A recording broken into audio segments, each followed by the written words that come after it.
What is up, my friends, and welcome to another edition of the XFL Week in Review. I am your host, Mark Perry, editor of XFL News Hub, and on this week's show, we get a new video from the XFL to end 2020, plus some player news and your social media stuff, and so much more. So how do you get in touch with the show? Email podcasts at XFL News Hub with your MP3s or videos, or call 888-430-7692 extension 3. Leave us a review on Apple Podcasts. We'll read it on the show. We appreciate that as well. So welcome. It's been a year. I haven't talked to you guys in over a year. Now, frankly, I've been telling my kids that jokes, and they're like, you're a dork, so whatever. But that's it. It's over. 2022 is done. And I actually celebrated with a little bit of the bubbly. Chris Jericho's champagne that he came out with a little while ago. So we had that, and we were done. And I know you're done with 2020, and we're on to 2021. We've got some XFL news, of course, not that much. I think things will start to pick up the pace, especially after we get around this football season. We have some player stats, how they did this week, some player movement, even some guys getting signed. Plus, hey, first off, we got to check out this XFL video. So look at this is the first video they've put out there in 3 months, and really it was 8 months, 5 months before that. So this is their first video, and it's just all about kind of recapping 2020 and, thanking the fans, and then but looking forward to 2021. So I, unlike you, are super excited to get on with 2021. Commissioner, coaches, we've had some stuff today. What's going to happen with Pep Hamilton now that the Chargers coaching staff was let go? Does he come back to the DC Defenders? I would love to see him come back. That's been a discussion amongst us writers here. What's going on with that? And where are these players going?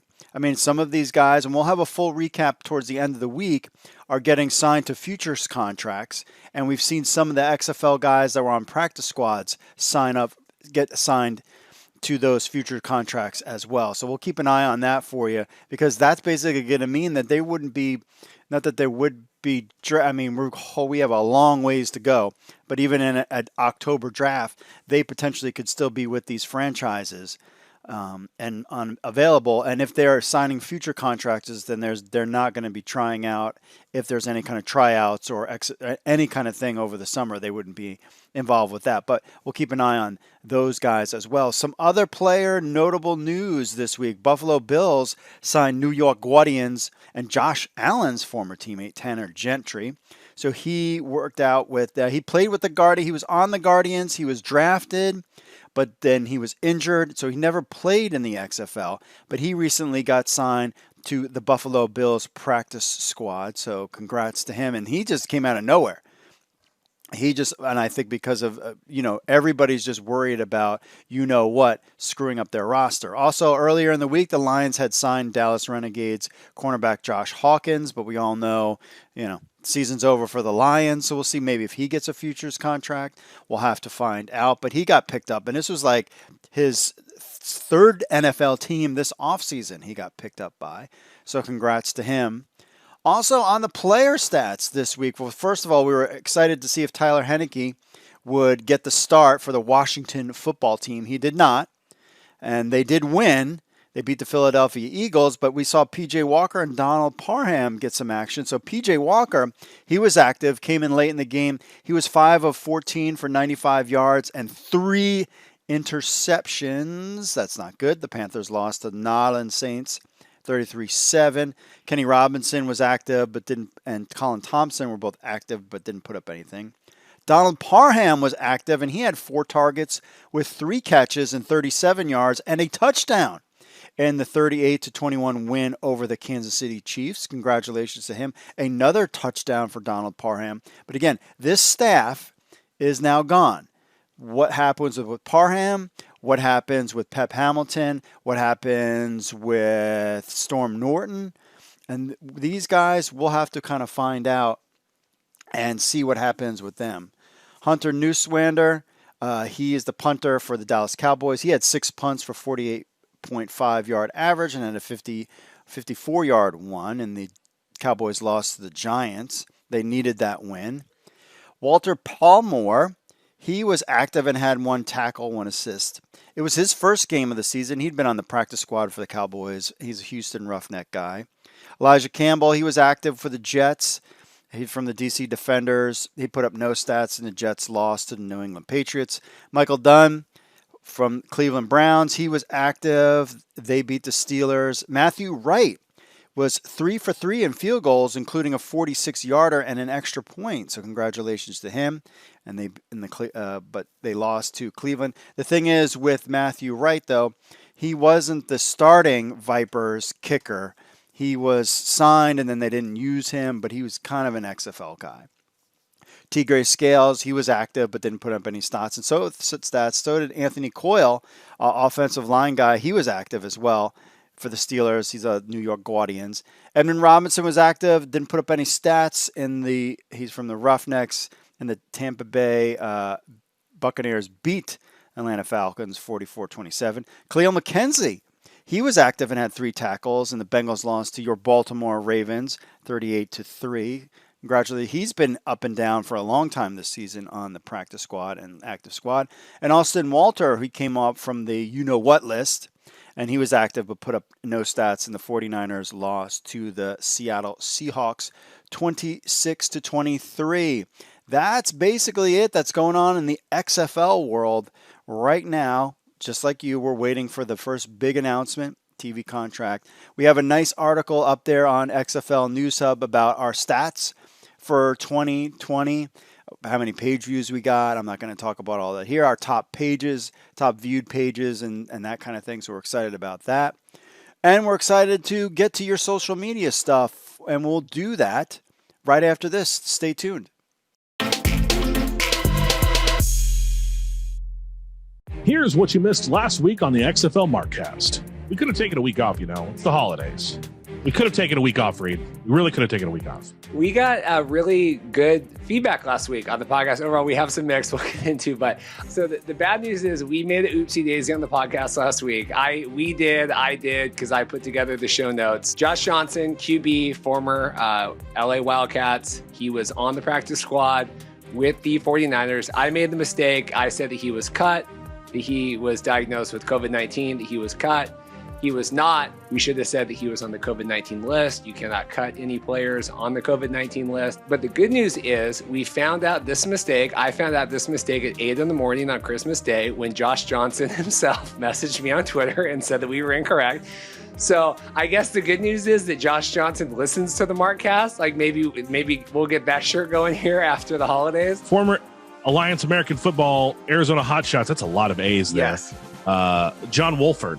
Apparently is going to start, I guess, this week. And it just goes to show the power of the alternative football leagues where they can keep these guys fresh and ready for when NFL teams call. I mean, but that may be the way it's starting to go with some of these backup quarterbacks going to the XFL, going to fan control football, going to all these other alternative football leagues, and keeping their stuff fresh. So when they're called on a Sunday in week 5, they might be able to step up in that and provide something. Fan-controlled football, the big shenanigans, I guess, that came out this week.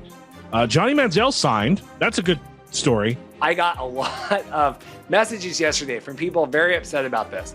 The whole idea with this fan-controlled league is it's fans go on. It's basically like you make your fantasy voting every week. So like you go on and you go, okay, well, we want this guy and this guy and this guy. And then the next week. So it's kind of weird, right? Who knows what that's actually going to look like on the field, but that is what they're trying to do. It's basically like real life fantasy football, but on a field. We had talked in the past, Johnny Manziel, they had talked about bringing them on, as one of the quarterbacks. Of course, you could find XFL Markcast on XFL News Hub and wherever you get podcasts, including YouTube.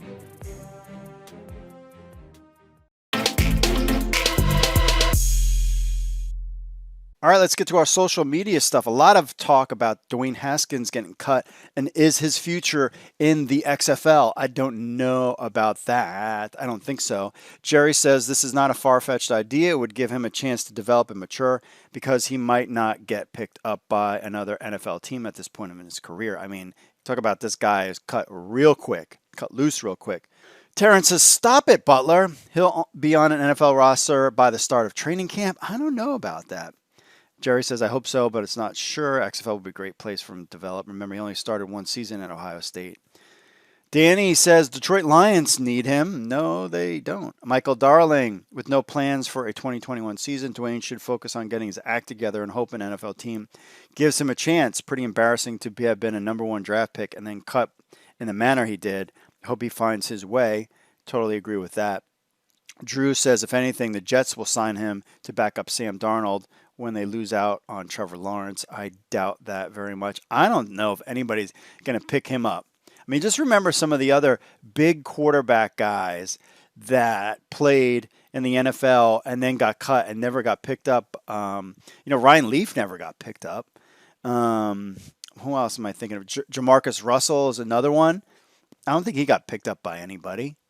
I'm trying to think of other, Tim Couch, maybe. I don't know. I'm just pulling out guys that, I think once they're done at that, then you get tainted. And the only way to resurrect a career is in the XFL. And we'll see if this guy gets his act together or not. I know some of his money is guaranteed. I assume not all of it is. We'll have to see there. Interesting. Could you imagine if the XFL season was happening now? This offseason with him and the buzz that they would get around him potentially playing the XFL. But we have to wait. We have to wait for everybody to get hired first before we can start talking about that kind of stuff. On the YouTube, Fear the Greek Freak says, in a way, I hope Alex Smith doesn't play this week. I was hoping that too, but he did play, and they won. Cozy Official says, let's go Wildcats. Okay. I'm glad of that. Jack, nice video. Tier 1 messenger person on the XFL News Hub podcast. Appreciate him. Backwoods says, we need a team to have a team in Chicago. No way, dude. No way.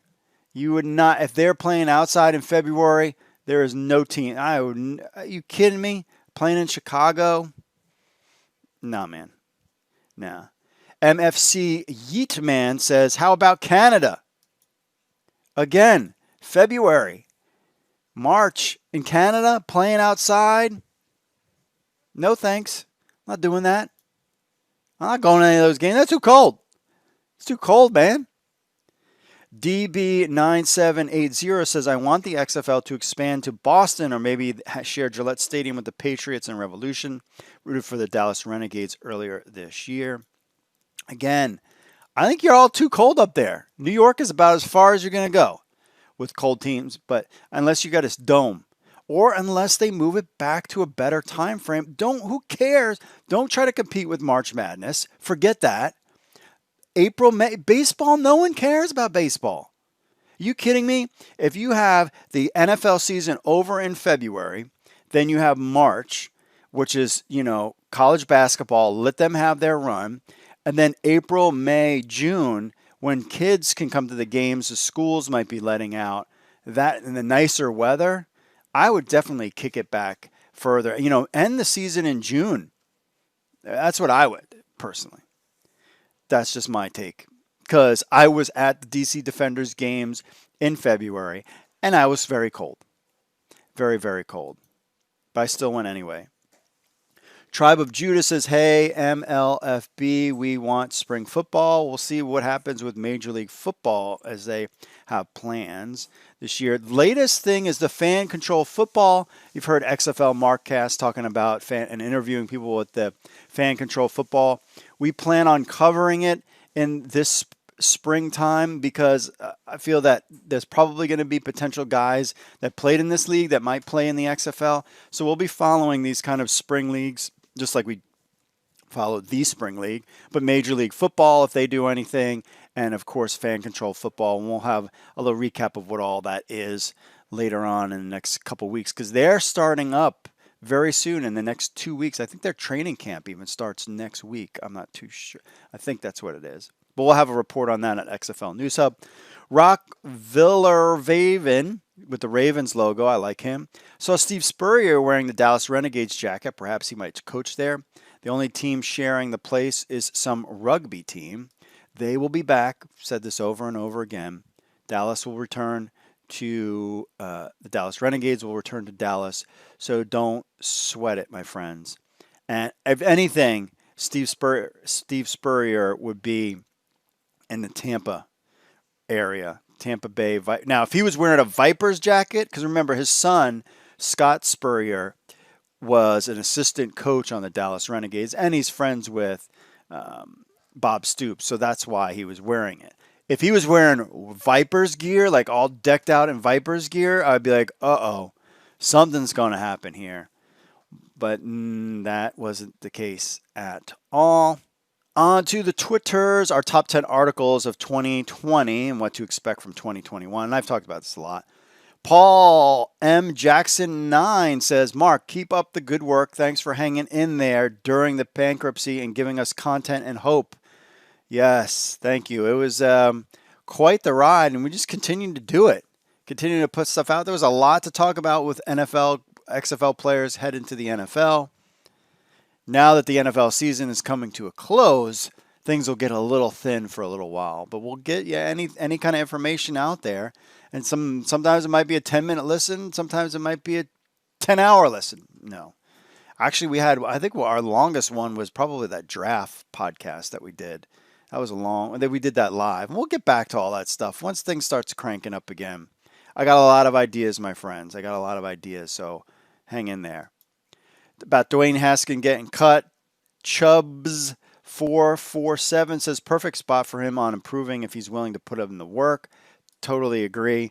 We'll see where this guy is, Dwayne Haskins, in 2022, or even, a year from now. We'll see where he's at with his life and if he got things going. But I'm having a feeling I'm not sure about that. Also, on the social media stuff, Jack Stevens says, Happy New Year. Happy New Year to you, Jack. And hopefully maybe you had a little bit of the bubbly. Or any else of you guys out there had a little bit of the bubbly. But then now it's over. Hopefully you don't get you-know-what. And you can hang out with us. And we do the whole XFL thing. And you guys are good there. So we appreciate everybody checking in on this thin week. But it's a new year. Man, what a difference. You got to be kidding me. Oh, last year at this time, so hyped, so excited. All new writers came on board. We were just pumping out content, killing it, getting ready, getting excited. And then, everything happened. Hopefully we'll get some stability in the United States over the next couple of weeks. And hopefully this week we'll get it done. And then we can move on, and hopefully we'll get some XFL news here, at least in the month of January. I don't know if the XFL are just going to hold off and see what the problem is that it depends on who you want. If you want some of these younger guys to coach, they might be getting, as the NFL coaching staffs start getting filled up, and there's guys that you might want, there needs to be interviews before they sign with somebody else. I mean, you gotta have a guy like Pep Hamilton, who just lost his gig today. Are you the XFL reaching out to him and saying, hey, do you want the DC Defenders job back? We can start paying you in June or July or August or whatever their plan is, and get your staff together. Do you want back in? That would be amazing. I would love for Pep Hamilton to come back to the DC Defenders. I want all the coaches to come back because I want to finish what they started, except for maybe Mark Trestman, just because, no offense, because I thought the Tampa Bay Vipers were playing better, but just because Steve Spurrier in Florida would be a good deal too. So that's it for this week's show. So you want to get in touch with the show or be part of the show, you just email podcast@XFL News Hub with your MP3s, videos, 888-430-7692 extension 3. Leave us a review on Apple Podcasts. We'll read it on the show. We appreciate you guys doing that as well. And that's kind of it for this week. Nothing really going on. Follow us. Remember, you can download our app. Our fantasy wrestling app is live, fantasy.prowrestlingnewshub.com. This is the application that will run fantasy sports going forward. This is in its alpha stage. We're actually going to have our first draft this week. We have a full league of 8 people that are playing fantasy. You can auto draft, or you can pick and you can organize the draft picks. And so this is our first test this week. to see how the fantasy app works. And I think I've said this before on the show, but I'm thinking in that August timeframe of having some trial runs with data from this past season, from the 2020 XFL season, and run it through the system and see, how everything works, and kind of pretend to play, a fantasy football season from 2020 and see how everything goes there. So that is out there live. You can download our apps. I definitely want to start working on them again in the summertime to upgrade them and so much more. Show notes, xflnewshub.com/xfl-podcast. Of course, join us on the Discord, and so that you can hang out there. If you're watching on YouTube, you see my office is a little bit cleaned up because, it's the holidays, got to do things, clean things up. Join us on the Discord. And that's it for this week, my friends. So mahalo. God bless. I have another bottle sitting right there, and on my right here, and I think we need to open that one up maybe for the XFL season. What do you think? Do we open that one up, or maybe at the XFL draft? I don't know. You guys tell me. Message me. When do you want us to open up the little bit of the bubbly for some XFL good news? What do you think? Or maybe TV contracts. Let's do TV contracts. Unless you could think of something better, message me. But we'll open a little bit of the bubbly for when the XFL TV contracts, because that's really the Kickstarter of all of this, is having a good TV contract. So thanks for listening. Mahalo. God bless. Stay safe out there, my friends. Welcome to 2021 and the road to 2022. And it's going to be an interesting ride, my friends, and I'm so glad you're part of it. God bless and stay safe, and I will see you all later.